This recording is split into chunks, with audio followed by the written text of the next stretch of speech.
Welcome back, guys. Welcome back, welcome back. I told you we would be back on sooner than you thought, and here we are. I've done what I need to do. I've ran my errand, and here we go, back in Blender, 3D design. Anything you want to see, you drop it in the comments. We answer it, we figure it out, and here we go. Go ahead, drop your questions, ladies and gentlemen. If there's one that you did not get to, go ahead and drop it in the comments below. All right. Oh yeah, this is a, you can finally say hi after 2 ads. I'm so sorry, my friend, I'm so sorry. But welcome back. Yeah, this is a, this is one we did, oh man, this was forever ago. I don't even remember how long ago this was. This was a fun one though. We kind of made this little like sprite commercial in Blender. This was a cool one because we used some photo scanned lemons, some photo scanned limes there, and then like just some, we're just in cycles here, but this was a cool one. You love the lemons. Yeah, this is a fun one. This isn't like, the crazy part about this is the setup really isn't that crazy. Like, it's really just the lemons, the drink with, you know, the condensation on it here. I think this was a can I found online. Yeah, I don't think we modeled this. Well, I mean, we could model it, but we didn't in this case. And then, yeah, we just kind of zoom in to wherever we want to see, and then boom, we're in there, and those are our little droplets, right? We got our droplets. We probably improved the water texture a little bit, but since we have a nice, some nice photo scanned assets in here, it looks really nice. So yeah, you're back. What'd you buy? Oh, you guys want to know what I bought? Let me show you. Let me show you. Ladies and gentlemen, I present to you the Helios laptop. Predator Helios laptop. I just got this. I got it for BCon because I need to do a side stage demo talk. So now I have the laptop to do it. And yes, on board is the GeForce 5070. I am so excited. This is the kind of stuff that this is when you invest into your business. Like this is my business money, right? Going into this. So this is one of those things that absolutely I needed. And I'm just so happy that I have it right here. I haven't opened it yet. Again, this is the Predator Helios Neos 16S. So this is going to be a beast of a laptop. This is not sponsored or anything like that, but this thing's going to be a beast. I just can't wait to crack it open and try it out. Yeah, it's going to be a nice one. But again, like I said, it's more for like the business because I need to do a demo. I don't want there to be any issues. I want to be able to make sure everything is rendered quickly, right? I don't want any issues at all. So let's go ahead and start a new document, and your goal is to challenge me to answer your questions, or just tell me, is there something you're working on that you're stuck on? Do me a favor and comment what you would like to see in Blender. Drop your comments now. Let's see if I can type this. Drop your comments. Boom. This is the new keyboard. I'm using this new keyboard that I got that I'm not quite used to yet, so not the quickest typer on there, but it'll work. So how do you do condensation and animated condensation? I mean animated droplets. Okay, so that actually, believe it or not, is not too difficult. Let's go ahead and jump into that, and then for the animated droplets, that's different because that's when you start combining things together, and that becomes a little bit more difficult. But that is definitely something we can. That is definitely something we can look into. But for right now, what we're gonna do is we'll do the droplets right now. While we're waiting on that, excuse me, guys, drop your comment down below. Let us know what you want to see in this live stream. Let's go ahead. Excuse me. Let's go ahead and do a droplet generator. I'm gonna add a round cube, and then for a round cube, I'll do a radius of 1. I'll add a bunch of subdivisions. Have you already used Claude MCP with Blender to make setups that automate processes? No, I don't. I'll be honest, guys, I really don't use much AI in terms of like for visual stuff. I'll do it for like really, really quick mockups or like funny logos or like a funny image or whatever you want to do for that. But for me, it's mainly just to get ideas and kind of like brainstorm. So that's kind of like what I do with AI, and I mainly use ChatGPT. I have nothing against it. It's just not my specific workflow that I use. Okay, so what we're gonna do is we want to first generate points onto this surface. We want to distribute points on faces We also want to rejoin this because we want both the sphere and the points. Okay. Oopsies. Sorry, join geometry. There we go. We're going to rejoin this, and this would be a good example of like why I would use like a reroute node. Like this, look. Boom. There you go. There's your reroute node right there. It's not perfectly aligned, but I think you can. Let me see something. View. Can I align these nodes? There's a way to align them. I don't remember exactly how. Node properties. I don't know. There's a way to do it. I just don't remember the exact way to do it. All right, so we have our instance on points, our distribute points on faces, and now we need to take those and instance a sphere onto them. And boom, we have our droplets, right? There's our droplets. Pretty simple, but I don't really need the whole sphere. I just need like half the sphere. So I'm going to show you guys a really cool trick. Check this out.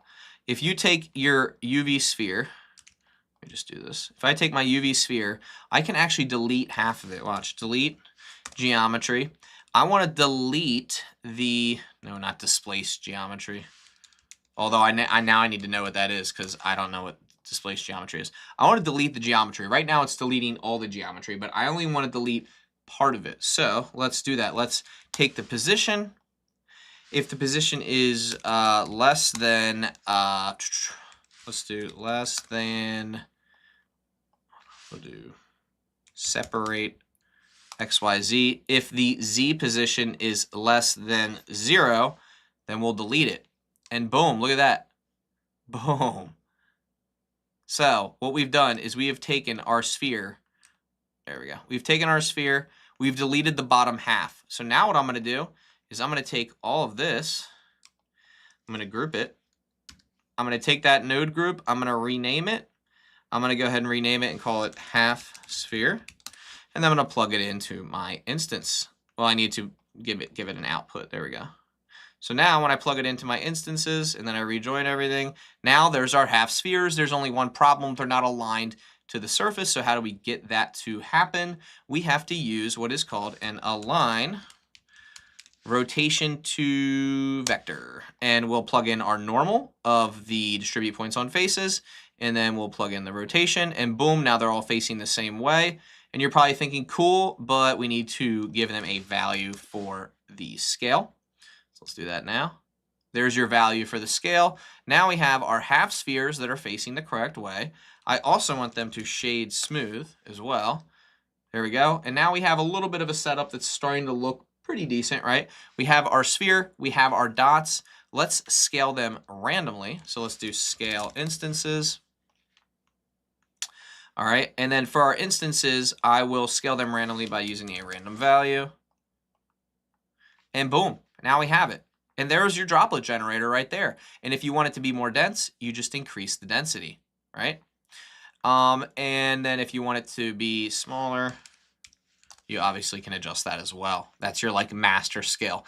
And that is a droplet generator in about 3 seconds. In fact, this would be a great mini tutorial, so I am going to add that to my mini tutorial list real quick. I'm gonna remind myself to do that because that is actually a really, really good one. Do you guys watch the Blender Bytes series? Because that's something that I'm gonna be adding this to for sure. This is going to be a new document. I'm gonna do Blender Bytes.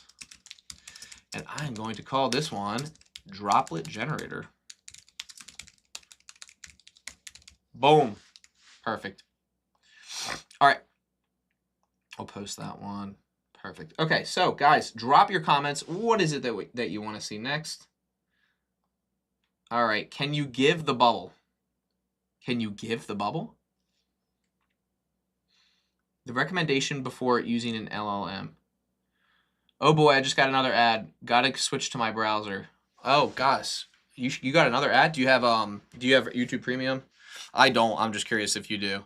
So that is really how I would go about kind of creating this what do you say, droplet generator, if you will. That's how I would go about it. Me personally, I just think that's the best way. And if not, there's plenty you can download online. And what's really cool about this too is I will mention you can go back into your sphere. Let's say you're like, I'm actually not happy with this right now. You can actually go in here and you can set the position. And you could potentially give this some noise. I haven't tried this, but we'll try it out. Okay, that didn't work very well, did it?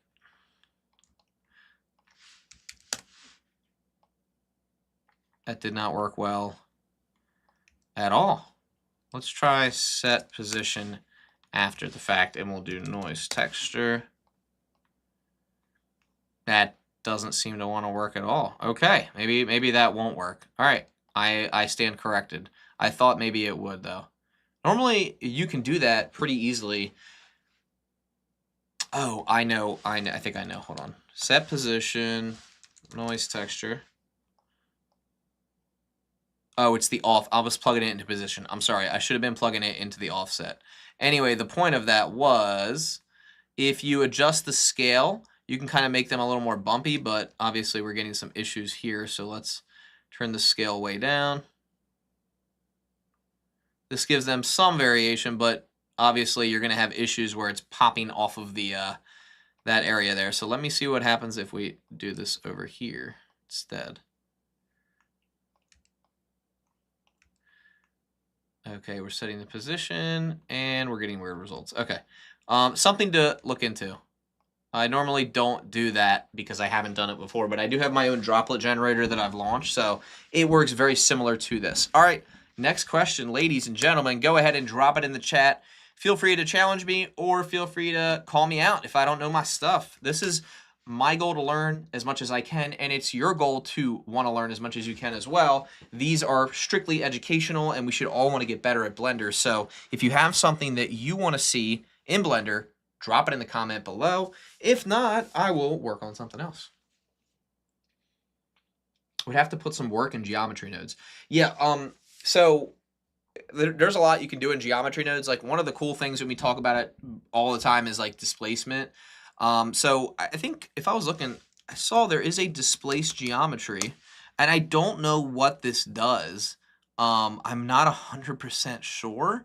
I'm tempted to say, let me delete this and add the monkey, because I just don't know what this does. Okay, so now I can see it better, because this is the monkey. So it starts out with the monkey.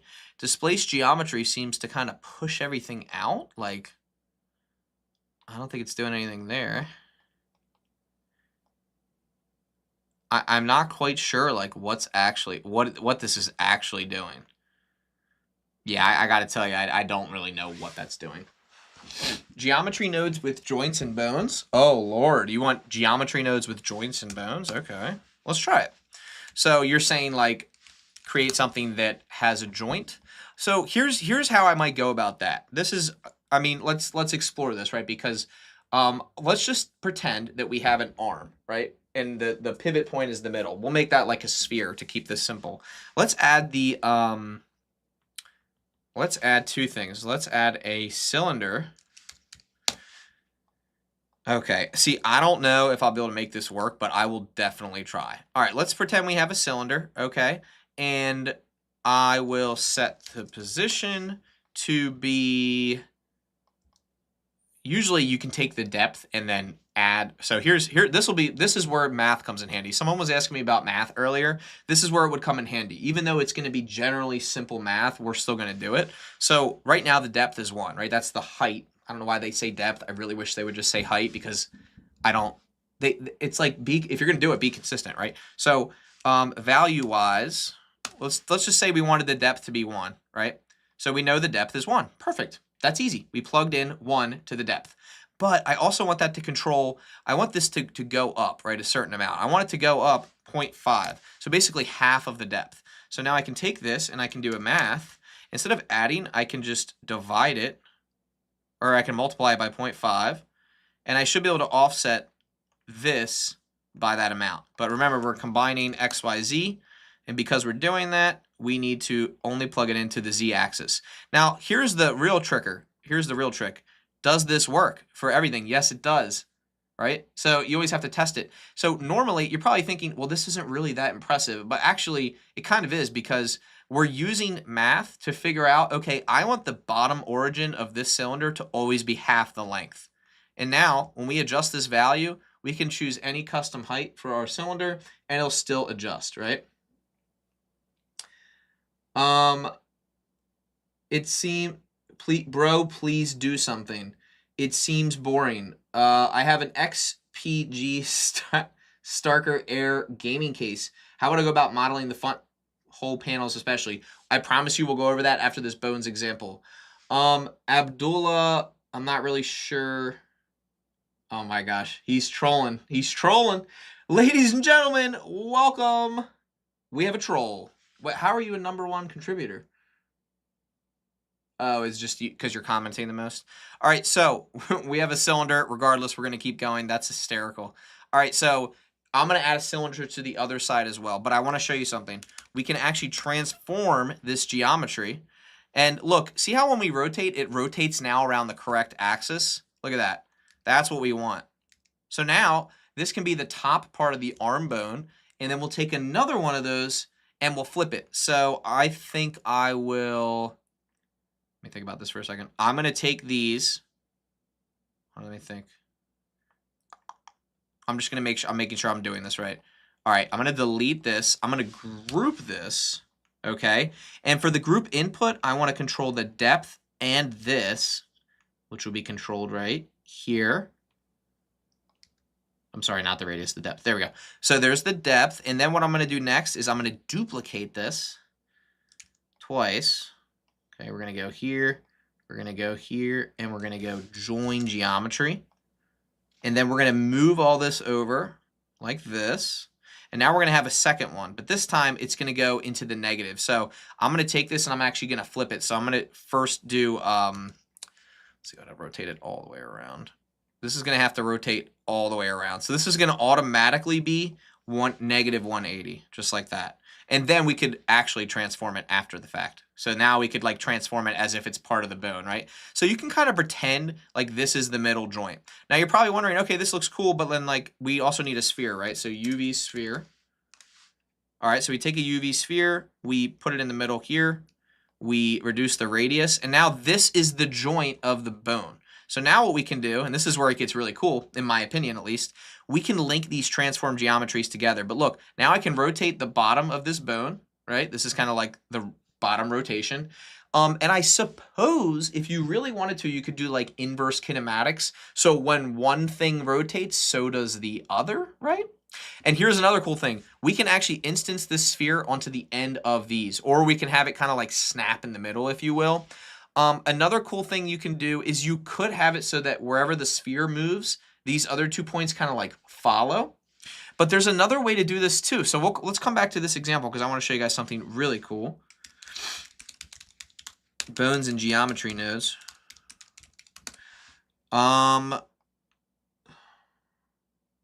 Any tips about lighting the Sprite commercial? Yeah, we'll come back to that. He's just kidding. He's just kidding. Thanks for taking the challenge. I just want to show you one more thing, and then I promise we'll come back to the other stuff. So we all know that there's constraints in Blender. So if you have a sphere, let's just say this is the middle of the joint, and then you have a cylinder. Oops.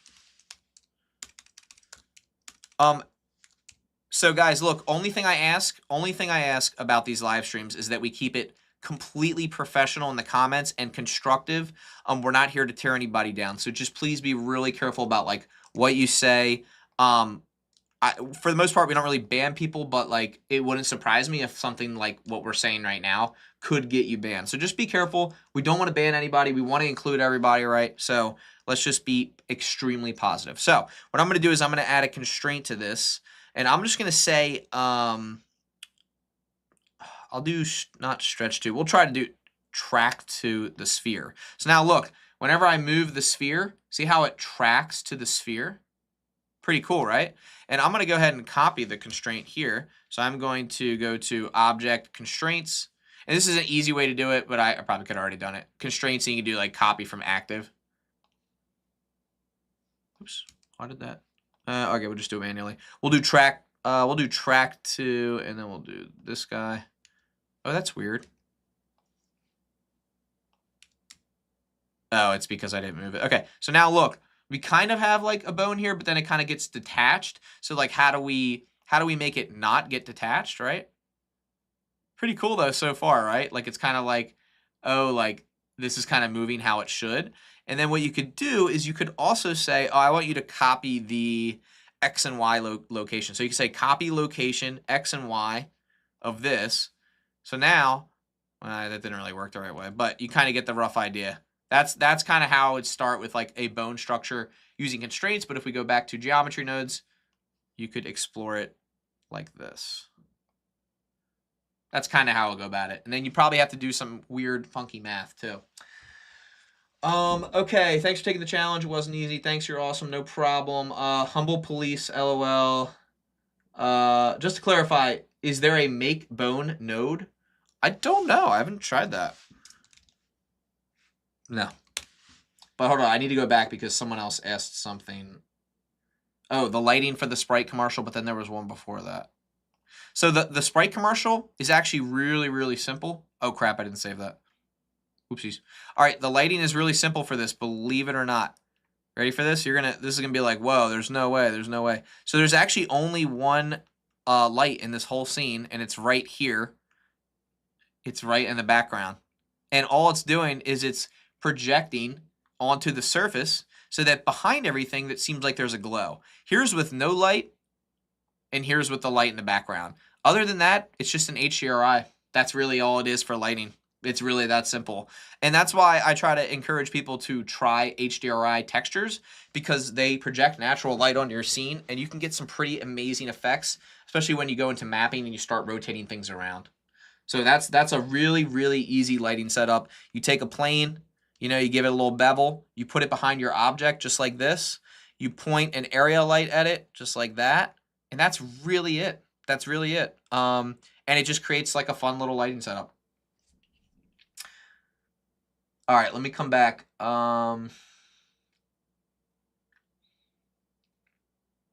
Okay, so he said XPG Starker Air gaming case. XPG Starker Air gaming case, you said? Like this? Oh, a gaming PC case? You don't know how to model the front holes? I'm assuming it's this. Oh, that's an interesting texture. Okay, so yeah, we could probably accomplish something like that. I'm going to look at a couple more examples. Is this the same? Okay, so this one would probably just, honestly, I'd probably just do a plane and then punch a bunch of holes in it with a Boolean operator. That's probably what I would do. Let me just think for a second if there's a different way that you could do it. There's a really clever way you could do it if you really want to, if you want to like see a really cool pro trick. This is going to blow you away if this works though. I don't know if this will work 100%, but I'll show you more or less like what I would do. Is that the correct case though? Rendering time faster with an HDRI? I'm not sure. I'd have to look into that. This is the one? Okay. So here's what I would do with a case like this. That's perfect. Okay, so ready? You're gonna think this is crazy. If you have a front picture of it like this, it actually might be a little easier than you think. So I'm gonna go ahead and just get my snipping tool real quick. I'm gonna take a quick little like snipping screenshot of this. I am going to save it to Blender, and I'll just call it whatever. All right, let's go back to Blender. Let's do a new setup. Booleans are possible, but there's another way. There's another way that I'll show you right now. So, and this may or may not work. I actually don't know, so we're just going to try it, and it may or may not work. So the basic operation is we create a grid, right? And then maybe we'll just add our image reference in here real quick. Excuse me. There we go. There's our reference. And we'll just zero it out. And we'll go ahead and do something like that.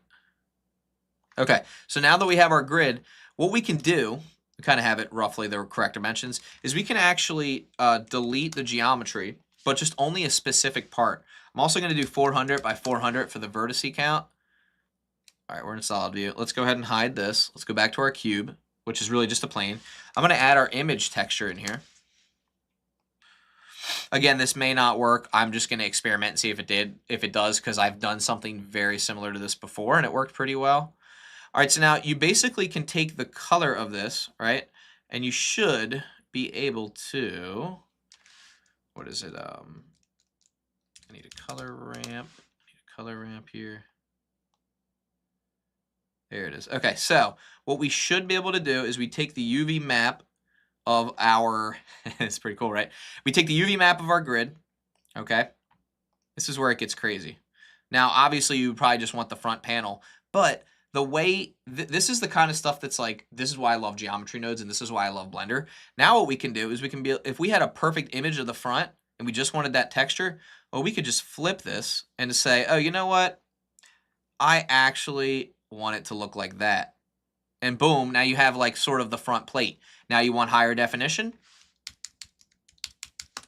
Boom, you have it. All you have to do is adjust your grid, and it's really that simple. Now, you just need a better image, but for more or less for like modeling things, that's how I would go about it. And then you're probably thinking, okay, that looks good, but there's no dimension to this, right? There's no actual like extrusion. Well, you can just extrude your mesh just a little bit, maybe like 0.1, and now you have like a little bit of dimension to it. Now, this is actually a pretty simple node setup, but notice how it accomplishes something that's like probably would have taken hours. So if you have a really, really good reference image for the front side, this isn't bad. I just got this offline. But if you have one that's like clean and photoshopped and has high contrast, look what you can do. And it gets even better. Let me show you how it gets even better. I'm going to unextrude this mesh real quick. So we have this to start with, but we can actually go to set position. And we can go to a blur attribute node, and we can actually set this right, was it the offset? Did I do that correctly? Hold on, I'm trying to remember how I did. Oh, I have to blur the vector. I'm trying to remember if I'm doing this correct. I don't think I'm doing this correct. Oh, you have to blur the position. Position, yeah, there we go. So blurring the position, we can blur the position about 10 times, and we can smooth those out. And if they still don't look smooth enough, you raise your values even more, or you raise this even more. Boom. Now you have a nice, smooth, clear-cut version of your PC that you can then remesh or do whatever you want to. So yeah, that's how I'll go about doing that. If not, you're going to have to individually model every single one of these, or just use instances and then Boolean. That's like a really cool way to do it though, right? Isn't that kind of cool? I think that's legit. And I think that's what's really cool about this is now I can go back here and be like, oh, you know what? Actually, I want to do a different image. Let's find a different image that this might work for. It actually works for logos as well. So if I did the Yeti logo, for example, boom. All I have to do now is resize my, this is probably more like 2 and I don't know, 1. Or no, probably 3 and 2. Yeah, so now all I have to do is resize my grid, and now I have the Yeti logo punched out of a plane. And how many nodes did we use? Let's actually count them. 1, 2, 3, 4, 5, 6, 7. 7 nodes, that's it. And boom, boom, boom, we have ourselves a cutout logo. And yes, it works with everything. In fact, it probably works with images too. I just haven't tried it with one. Let me find one that would be really cool. Let's do this one. Nice. Let me try another one. The only difference, the only issue that you have to be really careful about is like you have to plug the correct height and width in. But I'm going to show you a workaround about that too. So hold on. Let's do this one. All right. So this is a good one because I actually have to go back. I need the other logo. Hold on. Let me get a different logo here. Let's try. Looking for one that's going to be really interesting. This is cool. All right, here we go. So we have this really cool texture, right? Check this out. Image info. Look at this. Oh my gosh. Wait a second. Is that the same image? Wait a second. What? Width and height? Hold on a second. Wait a second. Width and height? Wait, size X and Y? Hold on a second. What? But it's not the same image. We have to manually choose it. But wait. We don't. We can choose it right here. Ladies and gentlemen, all I have to do is go to this side panel, and now my image is controlled manually through the side panel. Let's go ahead and see if it works. Let's go ahead and give it a logo. Let's give it the Yeti logo. And oh my goodness, it works. Now the reason it's so big is because the image itself is very large. But look at that. It chose the correct ratio for us. It punched it out of the grid for us. And now we have a logo that's cut out. Boom, boom, boom. Look at that. I'm so proud of myself. And you guys can replicate this too. And wait a second, there's more. We go down. We keep going. Let's say we want the... not spray. Hold on. I want to find a nice black and white logo. It works best with things that have contrast. Oh, should we really test it on this? Nah, let's not test it on that. Let's test it on this. Hold up. I gotta...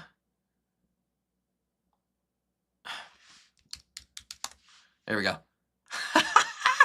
It worked. It worked. Do we have a GeoNodes course? We do have a GeoNodes course. Yes, we do. That is a good one. Thank you. That is crazy. I appreciate it. Clap, clap. Thank you very much. Much appreciated.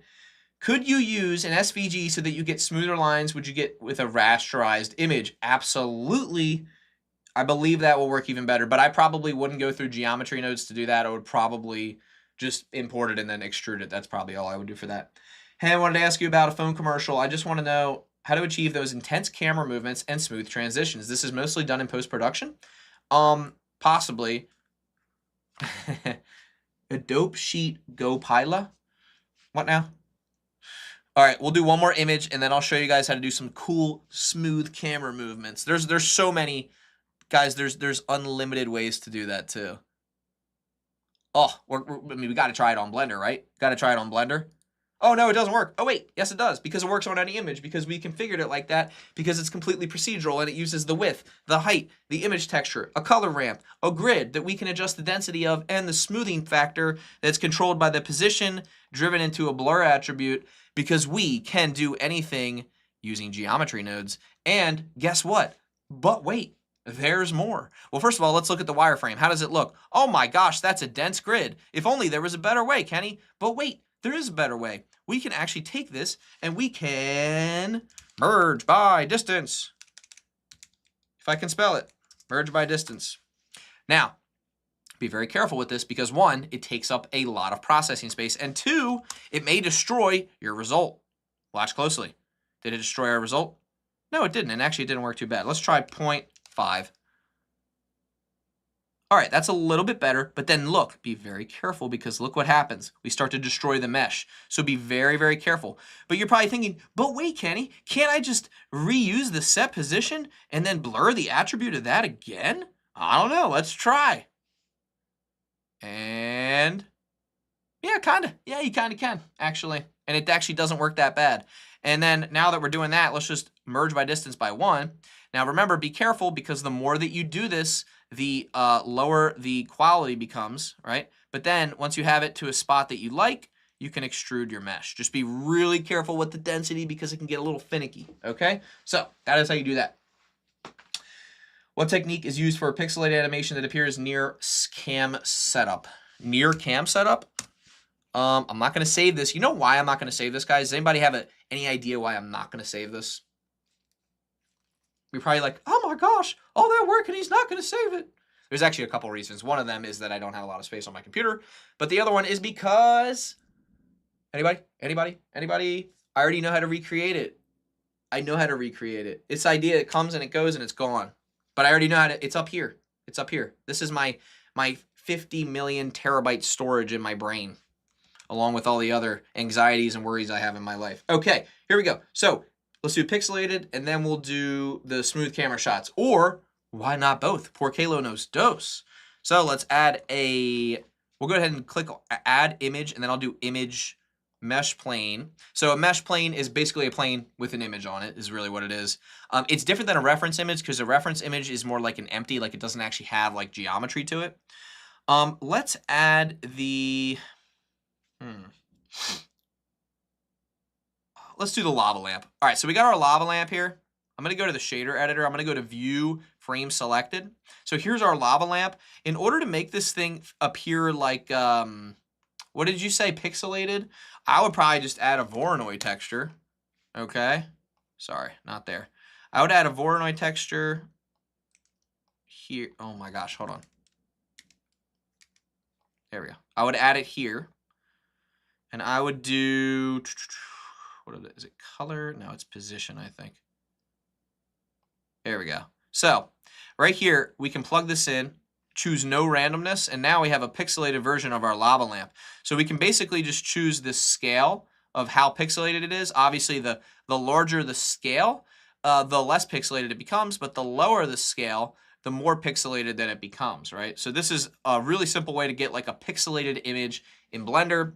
And then if you really wanted to, you could you could technically like mask this. So you could do a little mix shader and you could do something like that. I'm not gloating. Maybe I'm gloating a little bit. But you know what? It's not gloating. It's just me being proud that like I'm a creator. Like this is my passion. Like I enjoy this stuff. So for me, it's more of like a celebration. It's not like I'm not gloating. I promise.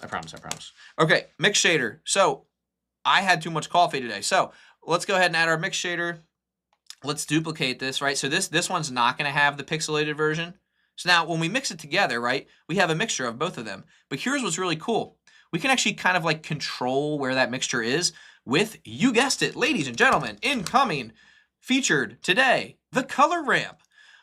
Our color ramp features a black and a white color stop. How do we control them? I don't know. Maybe we should use mapping. That's a great idea, Kenny. We're going to need a texture coordinate for that. Where does the texture originate from? Well, we're going to need to also decide that with a cube. Zoop. Right? Now, what's cool about this is we can target this object as our texture coordinate, and then we just choose object here. And now, when I move this, look, I can decide where that transition happens. You guys see how that works? Now I can choose where is the pixelated part and where is the regular part. And it's all procedural, which is really cool. So now I have this pixelated part right here, and I can do a slow reveal. If I want it to be sharper, I adjust my color ramp right here. If I want it to be more faded, I can also adjust that right here as well. And boom, we now have a transition between a solid color, like pixelated version, and a regular image with full texture, brightness, all that good stuff. Boom, it's done. Use vector math snap for pixelating. Ooh, that sounds really cool too. I haven't tried that, but that sounds sick. All right, now next we want a smooth camera shot. So in order to create a smooth camera shot, we're gonna need a subject. Let's add our monkey. Let's go ahead and add a subdivision surface modifier. We'll do 2 levels on the viewport. We'll shade it smooth. We'll go into rendered view. We'll hop over to our environment texture options here, and I will just choose one that I have on hand. And I'll give our monkey a nice little metallic shader, something with a lower roughness. Maybe we even make it a little bit like maybe like a copper color, maybe like a rose gold. I don't know, whatever color that is. That looks good. I am going to add a background plane because I want something to like kind of compare this to. So I kind of know like in general, like where am I in 3D space? I'm going to take these 2 edges, extrude them up. I'm going to take all 3 of these edges and bevel them, something like that. I'm going to shade it smooth. I'm going to create a nice black shader here like that. And now we can kind of like create our camera movement around this thing. So what I'm going to do is I'm going to go back to solid view and add an actual camera because, well, we're going to need something to see through. I'll go ahead and snap it right here. All right, there's our camera. There's a lot of ways to achieve like a smooth camera shot in Blender. One of the things we can do, I'll show you a really cool trick that I learned a while back. I don't remember what tutorial I was watching, but you basically take an empty, right? You guys probably already know where I'm going with this. You take an empty and you parent the camera to it. So you click on the camera, you shift click the empty, control P, parent to empty. And now wherever the empty is rotating, so will the camera. Right? And here's what makes that really cool. Now I can hold shift and I can slide this Z value. And watch this. I'll go into my empty and click on my camera.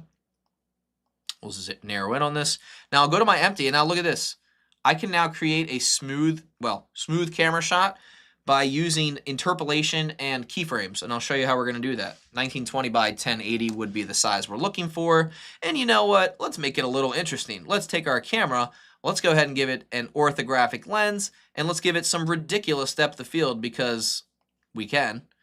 And there we go. And then let's turn off our overlays. Now with our empty, if I hold shift again, I can rotate around my object. So I can start here. I can hover over the Z axis and press I. I'll go over to frame 60. I'll rotate it around like so. I'll press I again, and now we'll play this back. Now we have something that looks like that. I would say that's a pretty smooth camera shot, but if you're looking for something that's more on a path, we can do a path animation as well. This is just one example, and here's without the background. Now, the reason it looks so weird is because we're using an orthographic camera, and an orthographic camera can't exactly see our HDRI. It doesn't really like work like that. So this is what it would look like. This is our like quote unquote smooth camera shot with extreme depth of field. This is with extreme depth of field, right? There's our smooth camera shot just built with an empty. Now imagine what we could do with a curve, right? Now the depth of field does feel a little off, so let me just fix that real quick. There we go. All right, now if we press play, boom. Look at that. Beautiful. Okay. Let's see, bro, please highlight shortcuts for only complex moves or turn on keys showing option. I thought I had that. I do have the key showing option on here. Let me move it a little bit so you can see it. Hold on. There you go. Okay, I want to copy and practice from your guidance. Kindly, it's a humble request. Abdullah, you've really turned around in this chat, my friend. You went from going crazy to now you're interested in learning. What's going on, brother? We're here to help. We are here to teach. That is what we do. But you know I gotta give you some crap for it. Just a little bit of crap. All right, check it out. Ready? Woo! Look at that. Look at that. Woo!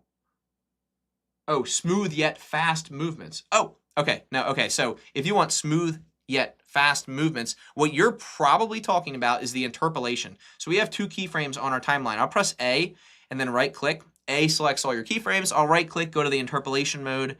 I'm going to choose exponential. So it'll start slow and then it'll speed up. Right? Start slow, speed up. Start slow, speed up. Now, I'm sure you guys are thinking here, hold on a second. I want one of those shots where you're looking at the car and then zoom, it zooms into the headlight, and then zoom, it zooms into the next thing, and then zoom, it zooms into the next thing. But don't worry, that's entirely possible as well. Let's go ahead and take a look at how that would be accomplished. Well, first of all, I am going to go ahead and turn my overlays back on so I can see what the heck's going on. I'm going to delete the empty. And I'm just going to keep our camera there for a second. So imagine this for a moment, right? We want our camera to animate along a path. We want it to stop here and point towards the eyebrow. We want it to stop here and point towards the ear. And then maybe it stops here, points to the back of the head, right? We'll just add those three areas along our path. We want the camera to kind of go zoom, zoom, zoom, right? Like this really quick kind of movement, like this, the edits that are in right now, like that kind of vibe. So we'll kind of go for something like that. Now, I've never created this before, but I know how to do it because I have seen some tutorials on the matter. Very first thing we need to do, our camera always needs to point to our subject, right? So let's add a constraint. Let's do track to this object. Now, if I'm correct and I move my camera, it should always be tracking to this object. Does everybody see that? I'm going to go over to the animation tab so you can really see this here. We're going to go view and we're going to do cameras, active camera. Watch this. Watch my right. Look at this. Zoom. Zoom. Is everybody seeing this? Hold on, because this is actually really cool because now I already know this is going to work. Hold on. All right. Is everybody seeing my my screen right now? Watch this. Oops. Zoom. Zoom. Zoom. Zoom, zoom, zoom, zoom. Does everybody see how this is going to work? We're going to zoom in here. Then we're going to zoom in here. Then we're going to go. And since our camera is always tracking towards our object, we can now snap and be like, and boom, and then, right?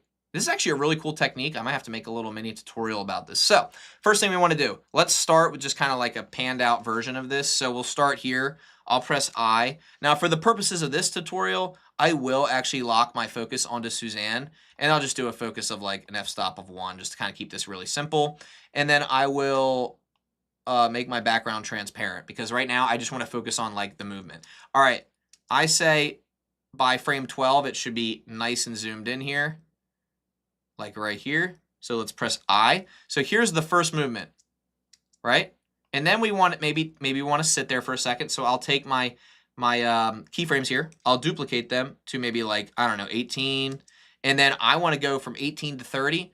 And I want to zoom here. But you know what? I kind of want it to be like right here, right? Boom. Now watch what we get. Ready? Zoom, zoom, right? And then if we want it to be faster or slower, we simply scale it up. Vroom, zoom, right? Now we kind of have these nice camera movements, and we don't even have a path. We don't even have a path. We don't even need the path, which is really cool in my opinion. And then you know what? I want to have it sit here for a few frames, and then I want it to go right here. And I want it to be top-down view, like that. And I insert the keyframe. Let's move that to a different frame because we don't like that number. Boom. Angle 2, angle 3, and cut. And since we're doing this on frame 67, let's go ahead and press play. Boom, boom, boom, boom, boom, boom, right? Zoom, zoom, zoom, and repeat, and repeat, and repeat. All right, I'll collect my paycheck now. Thank you very much. How cool is that, though? And if you want it to be faster or slower, you can make it exponential. So let's do that. Let's press A to highlight all the keyframes. Right-click, interpolation mode, exponential. Zoom, zoom, zoom. And if it's too fast, which I think it is, we'll go to frame 120. We'll make it 2 times as slow. Let's try this. Zoom, zoom, zoom. And if it's still too fast, instead of exponential, try something like circular, which is a little bit slower. We're going to turn off annotations, and we're going to take a look at what this really looks like. You ready? Ready? Play. Angle 1. Angle 2. Angle 3. And if it's still not smooth enough, then go find another tutorial. I'm just kidding. We can actually make it smoother. You can also do interpolation mode, and you can just do Bezier, which is just going to be kind of like smooth. 1, 2, 3. 1, 2, 3. Right? Pretty simple. That's how I do smooth camera movement, or you can animate it along a path, which is easy too. Take my money. I'm ready to buy 2 copper Suzannes right now. Imperfect Link is signed up to buy 2 copper Suzannes. Can I get it? Going once, going twice, going 3 times. Imperfect Link. The copper Suzannes go to Imperfect Link. He ate the humble cookie. Yup, I can see the vision. In Blender geometry nodes, how would you create a procedural city generator? Where building height is determined by distance.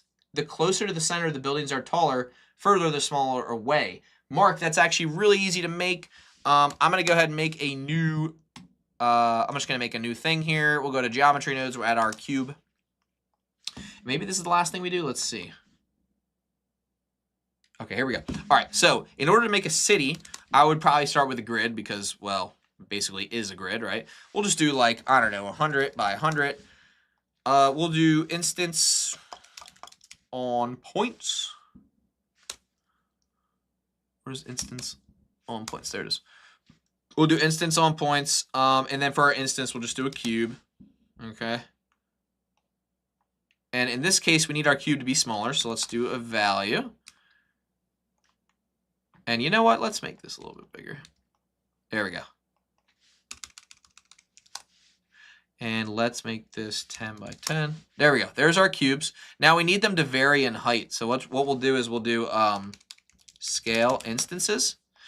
And we will, before we do that, hold on. Before we do that, for our grid, I just want to show you something. Delete geometry. We can delete random geometry from the grid so that we have this kind of like city pattern. So let's do a random value. But the random value, we'll just make that a Boolean. And there we go. Now we have like random things deleted, right? And then if there's overlapping stuff, we'll take care of that in a second. Let me do 0.05. So here's our buildings, but we want to scale them on the z-axis, so we'll combine x, y, z. Okay, and we'll scale them with a random value. Right, and here we go. Random value, boom. Now we have our city because we've scaled them by a random value. Here's our little miniature city right here, right? We kind of have like random buildings. If you want less buildings, you can make it less blocks, right? And you can make this maybe smaller. So here's your like miniature city, right? We have our miniature city with our buildings, but you're saying, oh, Kenny, I want the buildings in the middle to be, what did you say? The center buildings are taller and then the further away are smaller. Well, we could just use geometry proximity for that. So I could add in a UV sphere. I could scale it down, and that'll be where everything's bigger. And I'll just go in here. I'll drag my sphere into here, and I will use the geometry into a proximity node like this. So we'll take the proximity, and we'll use the distance to determine the z. So now what we need is we need a map range node here. And the distance will basically determine like how tall these things are, right? So let's see if I can do this correctly. It's not working. Why isn't it working? Let me just see something here. Did I say distance? Oh, I have to do relative. Did that do it? There we go. Okay, so now when I move this, notice how it also moves the height of these things. Okay. And then we can change where that's affected. Now, remember last time we reset the position of the cubes? We might have to do that again. But this is generally how I would do it, more or less. We just need to reset that the position of those cubes, which I did. How did I do that last time? I think I did transform geometry. Oh, let me see. For the size. Okay, hold on. Set position. We want the position to be like a little bit up like this. Hold on. We want it to be up 0.0. Hold on. Something like that. Like around that. Hold on. Like around that height. Yeah. So now what we can do is we can reverse the map range. But this is more or less how I'll go about doing that. Because this is geometry proximity. So based on like where this thing is, it's going to determine kind of like what these other things do. So cool. We could do float. We could do smoother step. Or smooth. Why isn't that working? That's weird. This thing's kind of acting a little bit funky. I don't know why it's acting like that, but you can mess around with the settings. That's how I'll go about something like that. Next challenge, drop it in the comments below. Let me know what you want to see in Blender. Yeah, that's a cool one, though. That is a cool one. But yeah, that's kind of how I'll go about. There's so many like little bite-sized pieces of things we're like learning in here. Like now you're gonna make me want to go over here and say like how to get a smooth camera shot. So let me go ahead and just like add that real quick to. I'll add it to geometry nodes, even though it's not geometry. We'll go ahead and say Blender bytes, and then we'll do smooth camera shot. And we'll do constraints on camera. What looks comfortable? Oh, yeah. I know. Thanks, Kenny. That was a cool effect. Yeah, that was a cool one. Let me show you, though, Mark. Let me show you a better one, though, because that was a bad example. See if it's in here. Is it in here? Guys, I got too many darn projects going on. Is there such a thing? Is there such a thing? Hold on. Does anybody else's folders look like this when they open them up? Here it is. This is a better example of like how like geometry proximity works. So this is like, I don't know why this one's working better. It's probably just like a setting I had on it. But you can see we have a sphere and kind of like a grid of cubes that are kind of like sort of interacting with the sphere in a way that looks cool. They're kind of avoiding the sphere, but they're kind of also like growing as the sphere grows. So it's kind of like a neat effect. Same kind of concept. Let me just take a look at the nodes. Same concept. The node setup's a little bit more complicated because we're using a lot of like map range things going on here. But you can kind of see like the result is pretty awesome for the most part. I'm pretty darn pleased with it. Yeah, that was a cool one. But that's another example of like geometry proximity and kind of how it can be used in a project. Let's see what else we got, ladies and gentlemen. Oh, smoke collider, that one's cool. There's just so many things. There's so many things. Oh man, modeling. I mean, you name it. You name it. Yeah, it was a cool effect. All right, well, guys, I think I'm gonna go get a bite to eat. What time is it? Yeah, I think I'm gonna go get a bite to eat. But if you have any other questions, drop them in. Maybe we'll do like 5 more minutes and then kind of wrap things up. How could you make a PCB, say for a GPU or something? Similar to that, you can use imprint on objects, outline into a plane. Yeah, you could. You could probably do that. Yeah, a PCB like a circuit board. Is that what you're saying? A PCB? Let me just look up PCB to make sure I'm. That stands for what is PCB? PCB for GPU. Oh, like circuit board. What is it? P something circuit board. I forget what it stands for. Thanks for your time, man. Oh yeah, no problem. So PCB, you would want to use a bunch of instances on like a face, and then you'd probably want to have a collection that is being instanced so that you can. Basically, you want to be able to pull different objects randomly from a collection and make it look like they're sitting on the PCB. But a PCB, like if you wanted to create something like this with like interesting like circuitry, you could probably do that using like a grid. Model your bite to eat. Ha! I know. I should though. Printed circuit board. Thank you. Printed circuit board. Oh yeah. Okay. Okay, yeah. So we could create something like this. This is where things get really interesting because, well, let me just show you. This is where things get interesting because I can already tell you how I might go about maybe doing something like this. The varying line thicknesses, I'm not 100% sure, but the like general like grid format, like I think might be possible. Let's try it out. Let's add a cube. Oopsies. All right, let's go into geometry nodes. All right, let's do a grid. All right, and let's do, I don't know, like 10 by 10 by 100 by 100. Now, right now, this is just a grid. In order to make it like a visible thing, we'll convert it to a curve. To curve, mesh to curve, perfect. So we have our mesh to curve. Now here's where things get like kind of interesting. We can basically delete geometry here, but we can delete it randomly, like I said before, probably with a random value. I want it to be Boolean.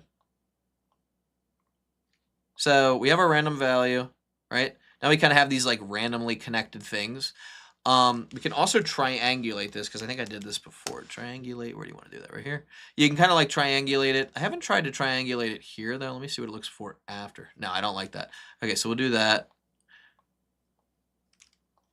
Okay, so we have them triangulated. And then like I said, this is kind of where you can go in here and be like, okay, you know what? I actually want less, right? You kind of have this weird looking like mesh, but you can kind of like single out like certain lines. Like you can come in here, you could be like, you know what? Merge by distance right here, right? You kind of start to like piece something weird together like this, right? And then you kind of have this weird like looking mesh, right? That's kind of like one way you might go about it. And then you kind of extrude that into like part of the circuit board. But in order to like really get it looking like a circuit board, I believe, let me just see if I remember what I did last time. I think I did a Voronoi texture and I deleted like part of a selection. Let me just see if I can do this. Or did I do set position? Hold on. I'm trying to remember exactly what I did. Oh my gosh. There we go. Okay, so I want to, we have a grid. I'm thinking this through. There's also shortest edge path too, which is another cool thing. But when you do the delete geometry with the random, I find this so cool. You can do a Boolean, of course. I find it interesting because it almost creates these like maze-like patterns. And then what you could do is you could do like instance on points, right? And join geometry. And you could do a curve to mesh. But then I only want to, instance on points here. I want to join the geometry here. And I want to join it with my original piece, which is going to be rerouted to over here. And then I need to decide, okay, I want to do a curve to mesh to make this happen. Let's just do a circle for now. A curve circle. There we go. Perfect. Okay, so we kind of have this weird looking thing, right? Now hear me out. We're going to try this. We're going to see what we can do to make this work. Let's do a cylinder for like the caps. So if you go back to like the example, like these little cap things, whatever they're called. Although you could do, no, okay, well, could you do that? Could you do that? You could do a curve, another curved circle for an instance on points. And look, you have this curved circle here. I don't know if you guys can see that. And then you could technically do a curve to mesh. We have to realize the instances first, and then you have to add another curved circle ironically to that. And then you have to make this whatever. Now you have these pieces here. And let's also scale this to 2. So now you have this like, you kind of see where I'm going here. You kind of have these like random things, right? And now for this, for these pieces, I think I want to delete geometry, but I want to delete the instances randomly. So I'm going to grab my random value again and randomly delete them like this. So they only appear on certain areas. So now we kind of have something that looks kind of like this. It's not perfect, but you can start to see how maybe you could create a circuit board using this kind of like technique. I'd really have to look into like what this really looks like. They're just so like intricately connected to each other, and the way they like warp around, I'm really not 100% sure how I would do that. I don't know. I'd have to really like look into like how can something like this be created procedurally.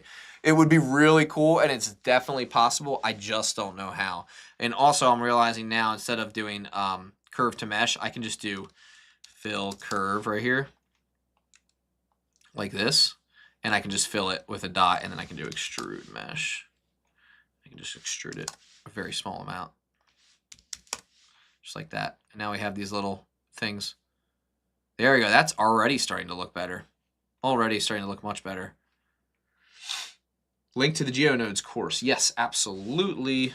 In fact, this is a great time to shout out cgcookie.com/core fundamentals of Blender. Unlock the core potential of Blender and elevate your craft with core fundamentals of Blender. Yours truly is teaching physics right here. Now, that's not the course though. I just want to shout that out. The actual courses that I would, there's so many I would recommend. Hold on. There's literally so many I'm going to recommend you though. Sorry. I would say, where is it? This one right here, B City. This is one that I would recommend if you're really looking to get into geometry nodes. And then there's another one I would recommend by, this one actually just came out.